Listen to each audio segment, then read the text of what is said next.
Hi. రోజు మనము stress, pollution మరియు డిజిటల్ ప్రపంచంలో ఉండి మన ఆరోగ్యాన్ని మనం మర్చిపోతున్నాము.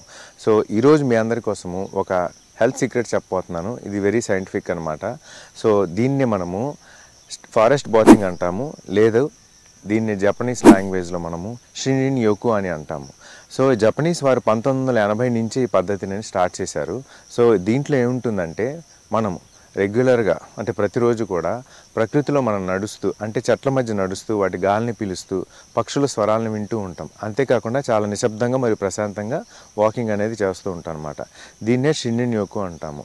ఈ ఫారెస్ట్ బాతింగ్ మూలంగా ఎటువంటి ఉపయోగాలు ఉంటాయంటే, ఈ ఫారెస్ట్ బాతింగ్ మూలంగా మనం నడిచేటప్పుడు మన ఆరోగ్యం చాలా బాగా కుదుటపడుతుంది. మన స్ట్రెస్ హార్మోన్స్ అనేవి చాలా తక్కువ రిలీజ్ అవుతాయి. అంటే కార్టిజోన్ హార్మోన్స్ అనేవి చాలా తక్కువ రిలీజ్ అవుతాయి. ఈ కార్టిజోన్ హార్మోన్స్ ఎప్పుడైతే మన శరీరంలో తక్కువగా ఉన్నాయో మన మనసుకు ప్రశాంతంగా ఉంటుంది, టెన్షన్ అనేది లేకుండా ఉంటుంది. అంతేకాకుండా మన ఇమ్యూనిటీ బలపడుతుంది, బ్లడ్ ప్రెషర్ లాంటివి, షుగర్ లాంటివి కూడా చాలా కంట్రోల్గానే వస్తూ ఉంటాయి అన్నమాట.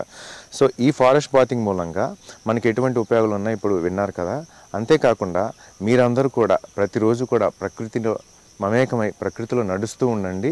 అంతేకాకుండా ప్రకృతికి చాలా దగ్గరగా ఉండటం మూలాన ఇటువంటి హెల్త్ బెనిఫిట్స్ అన్నీ మీకు లభించే అవకాశం ఉంటుంది. సో రెగ్యులర్గా మీరందరూ కూడా అంటే ఫారెస్ట్లోకి వెళ్ళలేకపోయినా కూడా మీకు దగ్గరలో ఉండే గ్రీనరీ ఉన్న ప్లాంట్స్ కానీ ట్రీస్ కానీ ఉన్న ఆ ఏరియాలో వాకింగ్ చేస్తుంటే మీరు ఇటువంటి బెనిఫిట్స్ అనేవి కూడా పొందగలుగుతూ ఉంటారు. మీ ఫోన్స్, గ్యాడ్జెట్స్ మరియు ఎలక్ట్రానిక్ పరికరాలన్నీ కూడా పక్కన పెట్టి ప్రశాంతంగా ఆ గ్రీనరీలో కూర్చొని ప్రకృతిని ఆస్వాదిస్తూ ఉండండి.